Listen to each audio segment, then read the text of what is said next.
Welcome to another edition of Wildcat Country. Eric Cohen and Shane Dale. And Shane, let me say this. This is one of those weeks where I'm like overly ecstatic about what we saw from softball. And at the same time, I'm kind of depressed with the basketball news that we got. So there's a lot to talk about. I mean, it's I know definitely bittersweet right now. Yeah, the good definitely outweighs the bad as far as I'm concerned for this week, right? Mm-hmm. But I'm still kind of sad in a way. We'll get to that. But I do want to say this before we get going. We have a great guest coming on this week's show, Ali Skaggs, who is tied for the Pac-12 lead in home runs, probably going to be the leader, assuming she hits one in Oklahoma City, going to join Shane and I to talk about the incredible run that the softball team, not the women's softball team, Shane, the softball team has had. We had a chance to speak to Ali. Really looking forward to you guys hearing that. And she was great as a guest. So we had a chance to speak to her before practice today. So when we're recording, which is Tuesday, a lot happened on this Tuesday. Believe it or not, sometimes we record things out of order. I'm sorry if you feel betrayed. And this is one where we had to, because, you know, they had things to do, you know, softball. Just practice. This once. We don't ever, we won't do it again. All right. But it's time, Shane. Let's just get right into it. It is buy or sell time, powered by our friends at Ice Shaker. Now, I'm bringing my different ice shaker in this week. Oh, mixing it up a little. Yeah. Now, this is my on-course golf water bottle ice shaker. This thing is amazing. You have the one that people can buy, I believe, online. Go to iceshaker.com. You can search Wildcat Country. And if you really want to buy it, you can get $5 off by using promo code Wildcat Country, capital W, capital C. And by the way, Eric, they do the gradient correctly. I do like the gradient. Yes. Sorry. Go ahead. Yes. I didn't mean to interrupt your spiel. No, I'm looking forward to those basketball uniforms sans gradient, by the way. That'll be nice. But they do the gradient correctly. And if you want to get one for a Father's Day gift, because these are pretty cool looking. Shane, hold that up one more time if you're looking at the video. Oh, you just put me to work whenever, you know. Yeah, exactly, right? Gosh. I mean, get one of these, iceshaker.com. Really appreciate them sponsoring Wildcat Country. All right, Shane, number one, we have good news to talk about this week, but I'm going to put you on the spot. Okay. Arizona softball's College World Series run this year is more improbable than last year's women's basketball run to the national championship game. Buy or sell? I will lean toward a sell, specifically because, like I mentioned last week, Eric, I think what we've learned during the postseason and this year's softball postseason is the Pac-12 is head and shoulders above every other conference. And so you have to take that into consideration, plus the fact that Arizona was dealing with some injuries. They finally got right, and here they are. So definitely, I didn't pick them to go this far. Now, once they got to the Super Regionals, one of us picked them to get to the College World Series, and one of us did. I'm going to tell Al. I'm going to throw you under the bus when we talk to Allie. But I will say this, because I think in the women's basketball specifically, and I mentioned this before too, the upsets are they're fewer and further between. You know, for even a 3 seed to get to the Final Four, much less the national championship game, was highly unlikely, especially considering Arizona wasn't playing that well going into the NCAA tournament. Right. Exactly. Great. Yep. So now I'll put this caveat in there.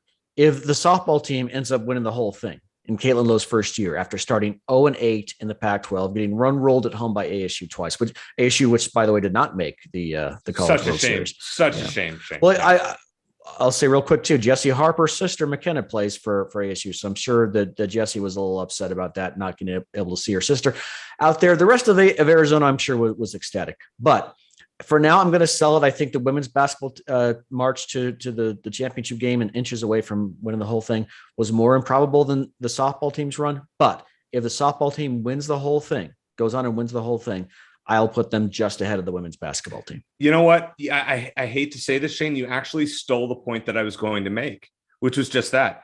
You have to sell this in that it is not more improbable than getting to the national championship game. But even if Arizona makes the national championship series against, let's say, Oklahoma, who looks to be a powerhouse, you would have to say it's arguably a more improbable run. As you said, they were 0-8 when Pac-12 play started. We didn't even talk about them on the show. We were like, just not right, not the year. I didn't have any faith last weekend. As you said, you picked them. I didn't.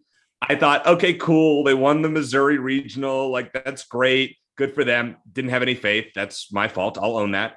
I mean, as far as it goes, though, They are, I mean, what they've done is unbelievable, but they're not there yet. Watching Ari McDonald have the ball with the last shot on the line for a national championship, it's going to take a long time before anything can top that in Arizona lore.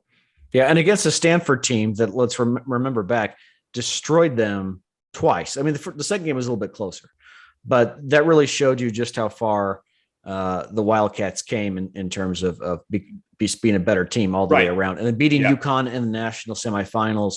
You know, you could argue, and I'm not going to, but you could argue that the road to the Final Four was eased up a little bit because the top seed in that region suffered one of their top players suffered an injury, and Texas A&M wasn't playing very well. So there's that, and they had to rally to beat an 11 seed BYU team in the second round, but that's just the pitfalls of the NCAA tournament. So I think that was a bigger show stealer to this point. But if an unseeded Arizona team, and 3 unseeded teams made the College World Series, by the way, if they go on and win the whole thing after losing their first 8 conference games, then I will be glad to put that accomplishment just a notch ahead of the women's hoops team. So right now, as far as just thinking about, unheralded teams in Arizona lore that have gone on to do something great, just off the top of my head, women's basketball team is going to be a clear number one. They got to the national championship game. Mm-hmm. The 2007 national champion softball team. I'm not sure that anybody expected Taryn Moat to be winning ESPY awards. So that would be up there. Well, Caitlin Lowe mentioned that before the season. We had her on. Is that everyone was expecting Arizona to win it all when they had Alicia Hollowell, and then when Taryn Moat came in, it was all about Tennessee's ace, Monica Abbott. Monica Abbott. You hear about her nonstop, and all of a sudden Arizona goes in and whoops them. So that I agree, that was up there. Continue with your list. I'm sorry. All right, my other list. I mean, I think the Derek Williams team going to the Elite Eight. Nobody had any expectations that year for Arizona. I thought that team beating Duke was up there. I thought football in 2014 going to the Fiesta Bowl is up there. And I think baseball, I think it was 2012. The 2016 team was cool, made it to the championship game, the championship series, and barely lost to Coastal Carolina. I think that 2012 team that just blew through the College World Series would be up there. I still think women's basketball is a touch above that just because it was so shocking. Did you mention the 97 men's basketball team? No, but I'm going right. Okay. I mean, that's number one of all time. Yeah. But I'm talking like in the last 20 years since you. Okay, last 20. Okay, I'm not paying attention. I'm sorry. Yeah, no, I didn't clarify. Okay. Number 2 in buy or sell. It doesn't matter what happens in Oklahoma City. Don't care if the Wildcats get swept in 2 games. It's safe to call Caitlin Lowe's first season a major success. Buy or sell. Buy, because the postseason is what people remember, and that's unfortunate in some circumstances. Like it's kind of the opposite with the men's basketball team. They had a tremendous regular season. They won the Pac-12 tournament as well. They were Pac-12 regular season champions. But I think as of this moment, and partly because it's still fresh in our minds, as of this moment, when Arizona Wildcat fans think about last season, they think of that, the egg they laid against Houston in the Sweet 16. Right. Yeah. So it's, the goals are win the whole thing, get to the Final Four. That's 1 and 1A. And in baseball and softball, it's kind of similar. You get to the College World, win the whole thing or get to the College World Series. So they got there. They overcame a lot of obstacles. I'm sure emotional, mental, as much as anything. I can't imagine, what it was like for Caitlin Lowe and the teams, including Allie Skaggs, who's from Tucson, to get swept by ASU by a combined score of 28-2 at home, including 2 run ruled twice. That's like the lowest of the low. And 2 months later, they're in Oklahoma City. So yes, absolutely 100% a success. But isn't it crazy that 2 weekends can make or break a season, that we as fans in general watch a whole season, and football's the exception to this. But when it comes to basketball, men's and women's, softball, and then baseball, it's all about 2 weekends. If you stink in the regular season, find a way to get in like Arizona did. I mean, they weren't good in the regular season, got lukewarm at the end of the year, and they get in. And then they win, they go 4-0 or 5-0 in 2 weekends. And now we're like, oh my gosh, who cares what happened during the regular season? All right. So number 3, Shane, along those same lines, you got to feel sorry for ASU, who was great in the regular season. And they won the Pac-12 regular season title. And then they blew a 5-0 lead in a, tie-breaking game 3 against Northwestern to not make the College World Series in Oklahoma City. Got to feel sorry for them. Buy or sell. I feel like this question is you made more for you, Eric, because I think you have some stuff you'd like to say. No, I don't have any. I just let me just say, you. well, like I already mentioned, I'm sure Jessie Harper was a little bummed because her sister plays for ASU. And even though I know they have that rivalry, I remember a few years ago, we had Jessie on the show back in the old days of this show, and Jeff Dean and I hosted it. And Jessie beat ASU. I think it was McKenna wasn't even. We had her on too, Shane. We had her. Well, on. No, I'm talking about back then. She told a story about how after they beat ASU, she texted her sister and said #forks down. So there's that rivalry. But I also know that she loves her sister, and I'm sure she would have loved to have competed against her in Oklahoma City. And look, ASU's fans were great too. I know I'm going to get killed for saying that, but just watching the game on TV. They were outstanding and they never gave up on the Sun Devils. With that said, I mean, ASU 5-0 lead, Shane. Well, the regular season, that all their work in the regular season was to host those games, and they did, and they blew it. All they had to do was hold on to a 5-0 lead, win 2 out of 3 at home, and hold a 5-0 lead in game 3, and they couldn't do it. So, I feel bad in that I don't. Just because they're ASU doesn't mean they still have feelings and the family. And I'm sure stop being they're so nice. Disappointed. The disappointment and all that. I don't wish them. I don't. Oh, I do. Sell, Shane. Come on, Eric. We don't feel sorry for it. No, we don't feel sorry for it. You don't have to pile on. They gagged. They choked. That's what they did. Listen to you. I said I think this question is more for you, and you're like, no, I don't have anything to say. And now you're going. Go ahead. Yeah, go ahead. I'm gonna go ahead and mute, and you say what you want to say. No, that's all I'm going to tell you is I thought this is a team, you win the Pac-12 regular season championship. And I mean, let's be honest. If we're going to talk about choking, I mean, the men's basketball team here at Arizona this year won the Pac-12 regular season title and choked in the second weekend of the tournament. We could talk 2018 Territorial Cup. Just a choke job's a choke job, right? Yep. But did you notice that the ASU fans on Twitter became unhinged after this loss, this softball? I don't know if you saw this. It was what happened. I don't want to name names of certain podcast hosts that literally were posting things like I will kick your, talking about physically hurting Arizona fans that were taunting him because he couldn't help himself. It was, I saw some screenshots that have since been deleted. Stay classy. It's just a game. You know what? They had a great season. In all seriousness, ASU's softball team had a great season. Washington too. ASU and Washington, 2 of the best teams in the country. Yeah. Neither of them are going to Oklahoma City. Right. They choked. And guess what? Arizona's team against Houston, that was a gag performance. They didn't play well. They choked away at what was a great season. Okay, just we're telling it straight. You enjoy that? Yeah, a little bit. Not going to lie. Number 4, Arizona baseball. So they're going to Coral Gables. My parents are Miami alums. This is a big family that's rivalry. Right. I forgot about that. This is interesting. So Wildcats going to Coral Gables in the Miami Regional, taking on Ole Miss. Yeah. As a 2 seed, Ole Miss a 3 seed. Arizona beat them last year in Tucson. But the fact that Arizona got a 2 seed in the NCAA tournament is a surprise in that you and I expected them to be more of a bubble team, buy or sell. Yeah, I'm a little surprised. I'll buy it. I thought they're probably going to be the 3 seed. Just to be clear, there's the top 16 overall seeds, and then within each bracket, every team is seeded 1, 2, 3, 4. So it's a little confusing. Yeah. So in that bracket, they are the number 2 team, and Miami's number 1. I was a little surprised. I think it goes to show that RPI maybe doesn't matter that much because Arizona's RPI was 39 going into the selection Monday.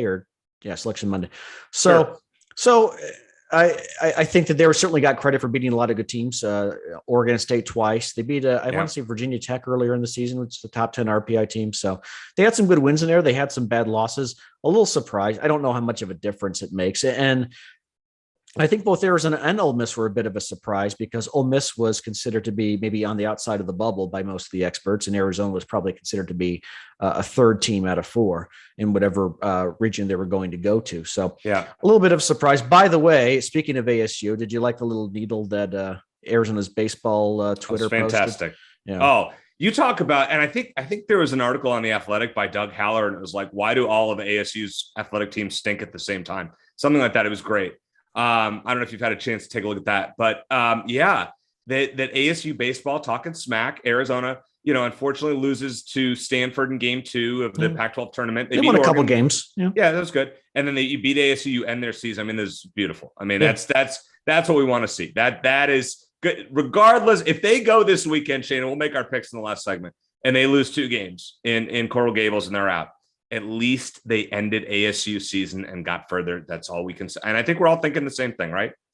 Yeah. All right. So we'll make some picks on baseball and softball in the last segment. But on to number 5 in buy or sell, Dalen Terry. Now we're going to get down to the news that maybe isn't as good. Dalen Terry just declared that he is keeping his name in for the NBA draft, which means he probably will go in the late first round.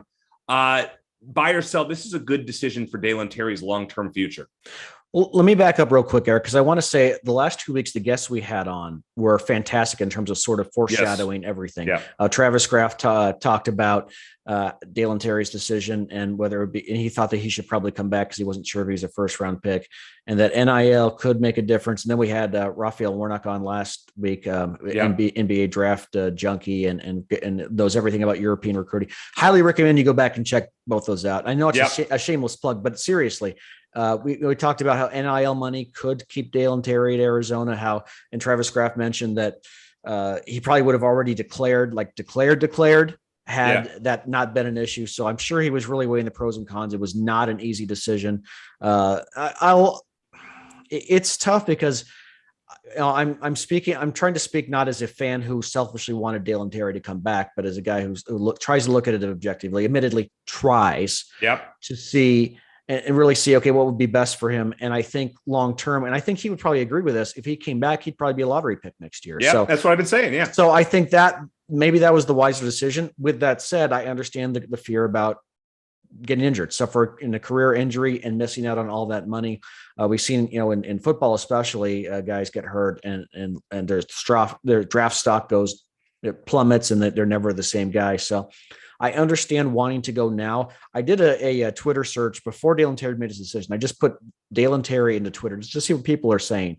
And scout after scout or expert after expert was projecting him as a late first round pick. Yeah. I think that was enough for him. Now that he's declared, I really, really hope he goes first round because I would feel bad for him if he didn't. But I wish him the best. Wish he would have come back another season selfishly and unselfishly. I think it probably would have done him some good, but I certainly can't blame him for making the move. I'm going to sell it, Shane. I really think Dalen Terry would have benefited financially by staying in school one more year. Maybe bet on yourself. Take out an insurance policy for injury, so you can do that. And you're going to get paid multiple hundreds of thousands of dollars in NIL money. Yeah. And bet on yourself to become a better player, lead Arizona to another Sweet 16 or beyond, and make more money as a lottery pick. So I'm going to sell it. Not saying I don't think Dalen Terry is going to be a good NBA player. I'm not sure he's going to be a potential star like I think he could have been. I mean, look at Ben. I agree with you. Came back another year after last year. He probably could have gone in the first round last year. Yeah. And he stayed and he became a lottery pick and he'll probably go as high as number 5 and the Pac-12 Player of the Year. Yeah, and All-American and all. Yeah. And I think for Dalen Terry that could have been his destiny. All right, now the bonus question is as of right now, Shane, looking at the roster construction that Arizona basketball has, it's safe to say that the ceiling for our expectations for Arizona men's basketball next year is the Sweet 16. Anything above that is seemingly at this point unrealistic. If they don't add another player is what you're saying. Yeah, well, as it stands right now. They're going to get somebody. Now, Leonard Miller, who we had talked about, is going pro, which and Travis Graff nailed that one too, by the way. Yep. And Raphael Warnock said not a good idea for him to go pro. Yeah. But he didn't listen. So that's a guy that's probably going in the second round and will probably end up playing overseas. That would have been a good guy for Arizona. But right now, you figure they'll add 1 or 2 more guys. But as it stands right now, I mean, it's probably an all foreign starting lineup for Arizona at this point.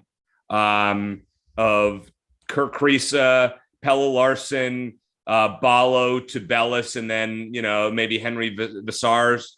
So I mean it's a good team, but you can't think higher than the Sweet 16 right now, can you?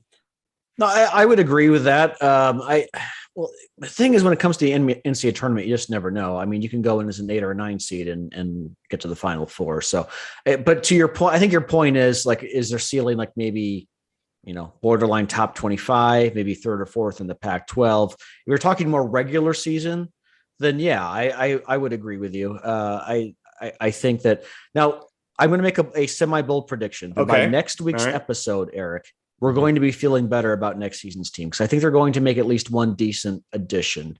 Now, there's no replacing Dalen Terry's skill set, and there's no replacing Christian Coloco's skill set. Those are two very unique guys, and that's difficult. That's difficult to lose. Not just talented; they're very uniquely talented. Yeah. But I think that Arizona's roster is going to fill out pretty well. Okay, go ahead. So there's a guy, Courtney Ramey, who is a transfer from Texas, who withdrew from the NBA draft. That Arizona is in his final 2 or 3. So that is a key target for Arizona right now. Good player, maybe in the Dalen Terry type playmaker role in that regard, but I don't think you're going to, you can't replace your 3 top players though. I mean, come on, Shane.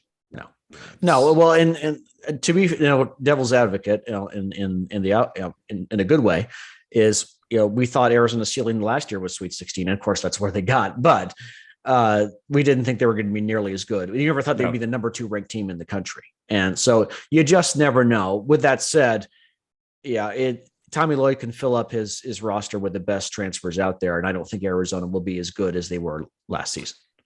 Unfortunately, that is the sad news that we have this week, but it's a really encouraging news. Baseball's got starts the NCAA tournament, and then obviously softball, the run that they've been on the last couple of weeks. Absolutely unbelievable. Let us talk to Ali Skaggs, who very nice, take some time this week, busy week for her game coming up here on Thursday, first game in Oklahoma City. We're going to talk with her about just her expectations, and is she surprised to be where she is at this point, back in Oklahoma City as a sophomore where she was last year, here on Wildcat Country.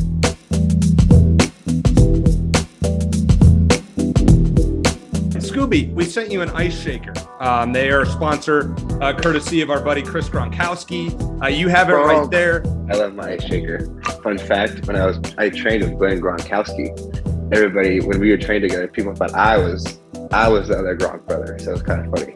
But yes, I love my ice shaker. It is very good. I use it every day. I am a veteran to the ice shaker game, by the way. What's up, Wildcat Country? Chris Gronkowski here. Use coupon code Wildcat Country at iceshaker.com. Shane, as we know, the big story, I guess, for the whole athletic year is what the women's softball team has done over the last few weeks. Eric, it's just the softball team. You do that every time. I just get used to it. Shane, it's just been an incredible story. And now we are really pleased to be joined by the power hitter, who I believe with her 24 home runs is tied for the Pac-12 lead, Ali Skaggs. Ali, thank you so much for joining us. My first question is, how did this happen? I mean, you couldn't have expected to make this run, right? Honestly, no. I think that's part of what got us here. It's the fact that the team knew that, hey, we made postseason, like that was one of our goals, and we have absolutely nothing to lose and everything to gain. I feel like that's how we've been playing the past 2 weeks. It's like, okay, everything that we do now is a bonus. So it's like we don't need to feel pressure to go win everything because I feel like not everyone expected us to. So it's like we didn't have that pressure on us going into Mizzou or going into Mississippi State. It was kind of just like, all right, let's just go play 2 more games. Let's go see if we can go win it.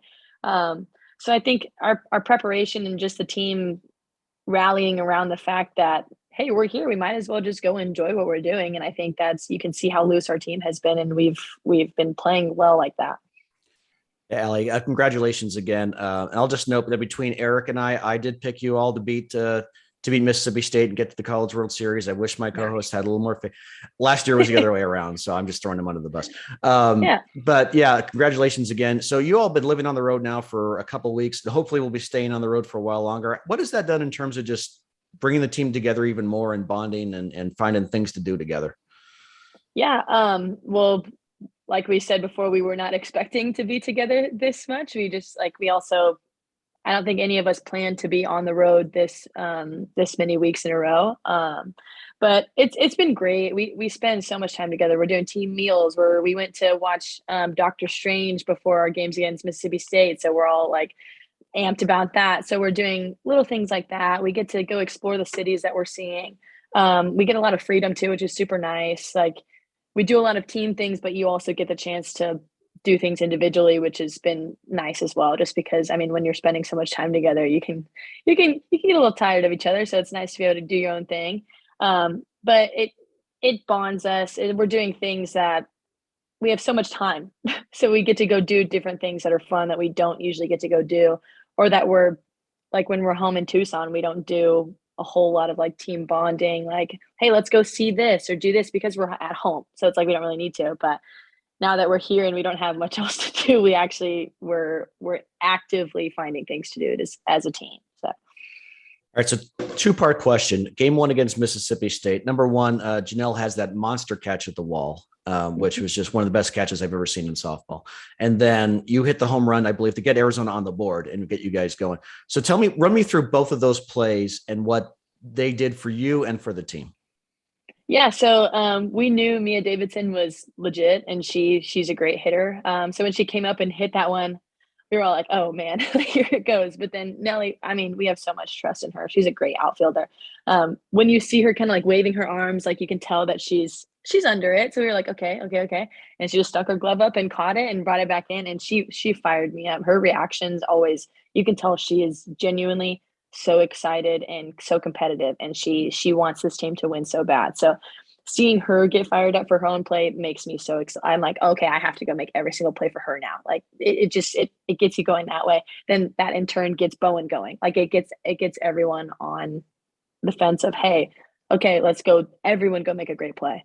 It was an incredible start. The first inning, it was a little bit made my heart race a little bit, but sure. we got it done. Yep. And then my home run, I honestly, like, I just keep going up there. I go up there to hit. And so I don't try to hit them unless sometimes if we're in like run rule territory, maybe I'll take some big swings. But honestly, I'm just looking to put together a good at bat. So that at bat, when I tied it up, I was looking earlier, she had struck me out. So I was like, okay, we're going to find something that I can hit this time, like settle in, you're fine. She left me a pitch up, and that's my favorite zone to hit. So hit it. I knew it was gone off the bat, and I was screaming like, go ball, as I was running down to first, and it went. And that point, you can tell everyone's like, all right, let's go win a game. Like that's everything flips. It's like, okay, we're good. We're tied. Take the pressure off. Like, let's go win now. So you go into Saturday, you're up 1-0. All you got to do is win this one. It's over, and you're going to Oklahoma City again. So just tell us the mindset. You start out behind, and then for Mississippi State, it just spiraled. I mean, you guys just went on a run, and it was game over. Just kind of explain your feelings throughout the game, and when did you know it was kind of, we're good here, we're going back to OKC? Yeah, honestly, it started a little quick. I feel like we got down pretty early, but I feel like our team was so confident in our lineup that we were like, one run isn't going to hold us. Like we've scored so many runs throughout the year that it's like, okay, we're down by 1 in the first inning. Like because we were the home team. So I was like, we have 7 innings to score. Like, it's okay. We're good. Once we knew we were going back, it was the 4th or 5th inning when everything just kind of broke open. We started playing some small ball. We started putting bunts down. We started hitting stuff on the ground, making them make plays. And so when they were kind of stressing a little bit on defense, we could feel that. And so we're like, okay, literally put anything in play and make them make plays. When Soph hit that ball to the shortstop and the throw went wide and we scored a couple runs there like that, it's those moments where you're like, okay, we're calm, we're in control. We're the ones we're driving this bus right now. Like we're going to go win this game. And then once we were up by 7, I was like, okay, we're good. Devin's been shut down. Like she's been shutting them down. They haven't been putting together a bunch of like long at bats. So we knew at that point we had 2 innings left to play, 3 innings left to play, and we were like, yeah, we're going back 100%. So I mean, just so excited, it's just unbelievable the run that you all have been on. I think one thing that is interesting, it's Caitlin's first year. How, you obviously last year made it to Oklahoma City with Coach Candrea, and now Caitlin is in charge. It's kind of, how would you describe their differences with their coaching style as it relates to you and the team in general? Yeah. Honestly, like my favorite thing with Kate has been, she's been so, it's almost like motherly. Like it's so much of like, you look to her and you have the relationship of like almost a friend too. It's like, you can look to her and say whatever you want and like, look at her and say, hey, I don't know what I'm doing today. Like my swing feels like crap. Like, can you help me, please? I don't feel it. It's very like, you can not have a filter. Like you can just say, okay, help me, mom, like, please help me out. And her and Lauren Lappin, Coach T, they've been so good about that. Coach, I feel like he was very much, he had that trust in Coach Kendrea. He was the one that had like the trust in you that, hey, you're fine. Like, you can look at him and just know that he's like, you'll get through it. Like, you're good. Like, it's okay.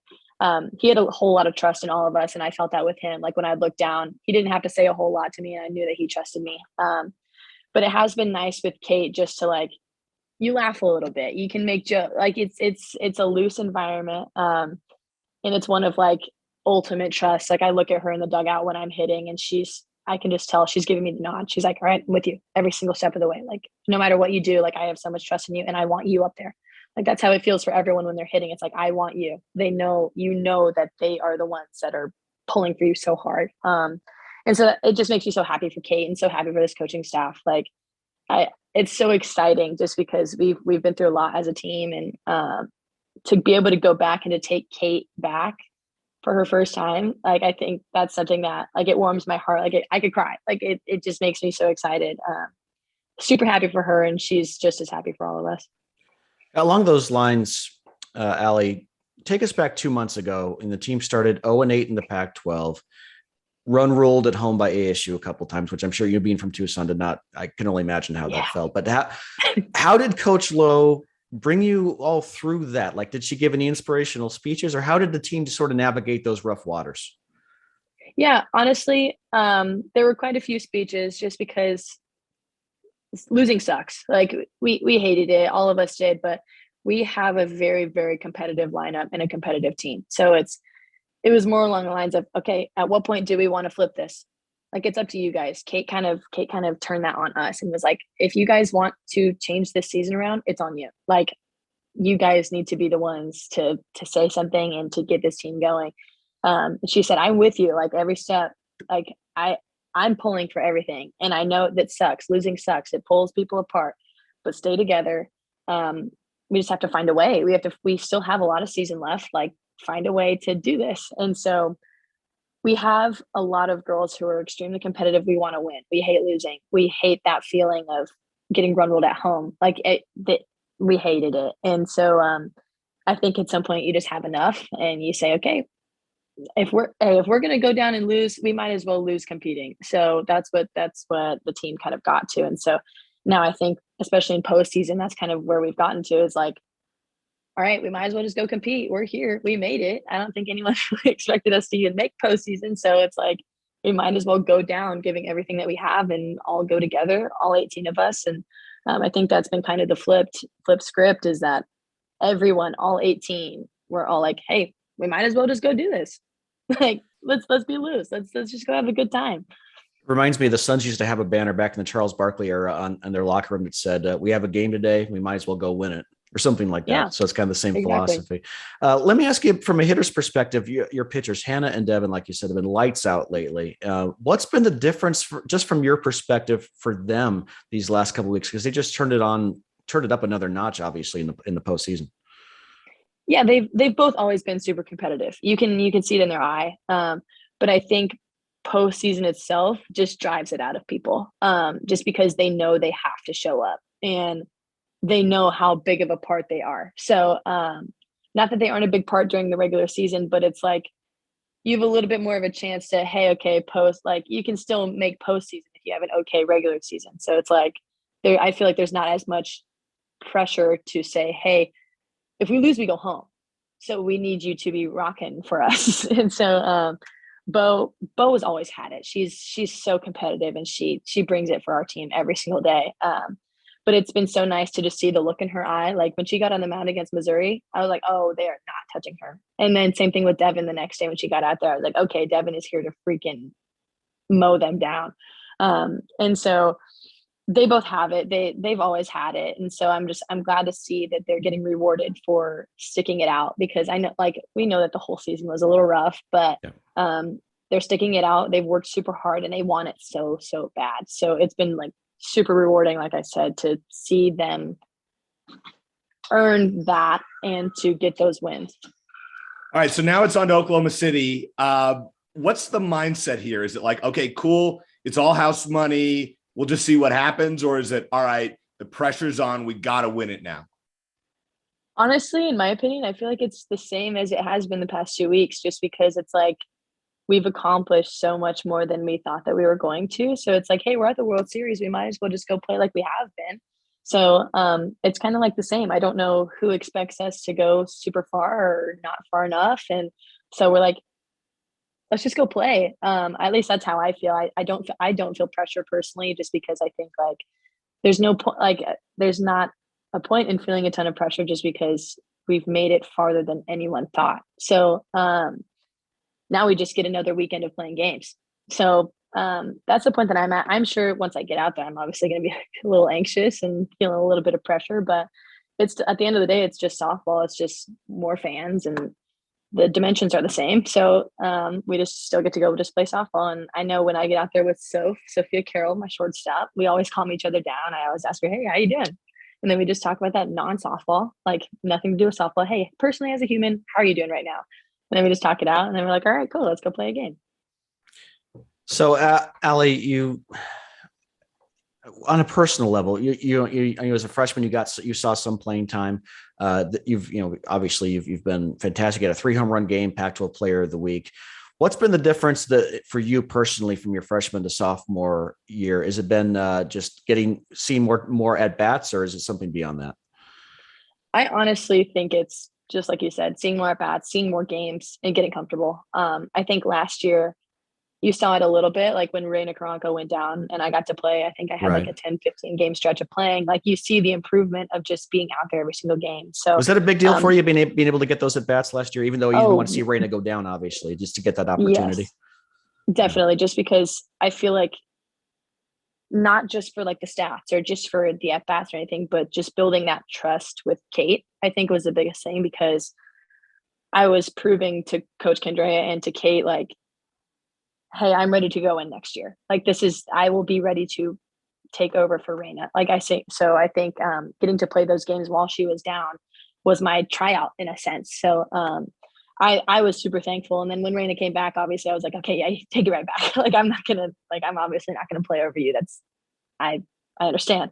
But getting those at bats there, and then that led to me becoming a pinch hitter. Like that led to that becoming my role. So I just knew that coach had that trust in me just because I proved it when Reina went down. So he knew that he could count on me whenever he needed it. So, but yeah, so can you go back to your question? I kind of went on a ramble.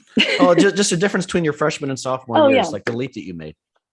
Yeah. Honestly, I think it's just more playing time. I knew I always had it in me. Like anytime that I've played a full season, I know that teams can kind of count on me, and I become that type of person that people can look to. So just more games and knowing that I was going to be in the lineup, I think is just my confidence is up every single game.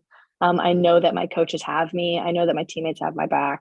And you become that kind of person that it becomes like a stable thing. Like I know I'm going in, like I know what to expect, and I know that everyone else expects it from me too. So I think just the consistency of playing has made this year so much better. Last question for you, Ali. You all been playing on the road for the last couple of weeks, and now you're staying on the road, but now you got Oklahoma State coming up in Oklahoma City. Might play Oklahoma down the road, so you might have some more quote unquote road games. But has this team gotten comfortable in the last couple of weeks playing on the road, and that's just that adversity of the fans cheering for the other team? Yeah, I think so. I think we're very blessed to be able to play in front of a ton of fans at Rita pretty much every single weekend that we're at home. So we're used to a lot of fans. It is different when they're not cheering for you. So Mississippi State and Mizzou, they both had a lot of fans there. They were super loud. But 2 weeks on the road against SEC schools, I think that'll prepare you for pretty much anything that you're going to see. So I know that Oklahoma State, like, they're going to have a lot of people just because it's so close. They're going to have a lot of fans. But I think as long as we can just stay calm and remember that we're just playing a game, it doesn't really matter who's there. It's going to be loud either way. So we know that, but we've played in front of loud fans. So I think being on the road, playing in front of big stadiums and a lot of people, it's become kind of normal for us. So I don't think it'll change too much. All right, Allie, you've been awesome. We really appreciate it. But I have one last question for you, and I'm putting you on the spot with this one. When you saw the result of the ASU Northwestern game on Sunday night, this was coming. Just any kind of reaction that you can share with us. Yeah, honestly, we're obviously very competitive with them. So Sure. I took it as a win, but I was honestly more proud of Northwestern for how they played and for Danielle Williams for pitching the way that she did. Man, I gained, not that I didn't have respect before, but my respect for her went through the roof. She pitched great. She pitched fantastically. So I was more excited for them than I was excited that ASU lost. So I was that was a very diplomatic answer. That was a very diplomatic answer. Yes. Allie, you've been great. Shane and I really appreciate it. Best of luck to you and the team. Kick some butt, but what you've done, you've made us all proud. And best of luck in Oklahoma City. Yeah, thank you so much. Thank you for doing this.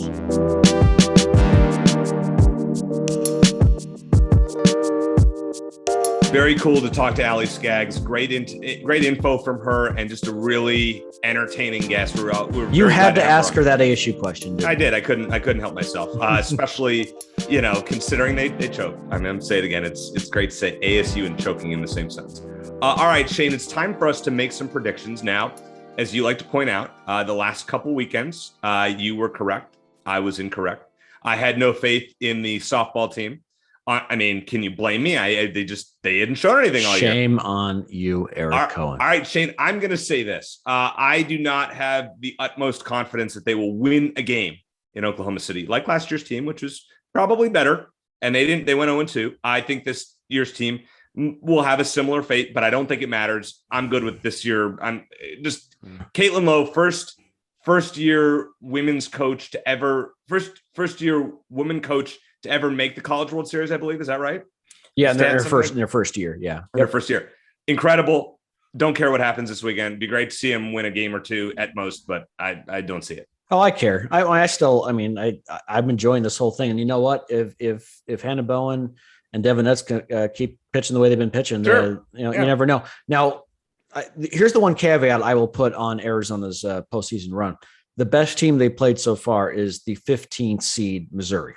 Okay, Missouri was it Illinois in the first game, they have not had a difficult road, and then Mississippi State, which beat the number 2 overall seed, but still true, yeah. So Mississippi State, which finished I think next to last in the SEC or third or something like that. So don't get me wrong, fantastic run. I don't take back anything I said, but Oklahoma State, the number 7 overall seed nationally, will be the best team they have faced so far in the postseason. So you have to consider that. With that said, there are 2 other unseeded teams in Oklahoma City. I bet you they'll win a game, at least a game. I'll say I'm not going to, we're not going to put a wager on it, but I will say that I think unlike last year, they won't come away from Oklahoma City empty-handed. They will at least win one game.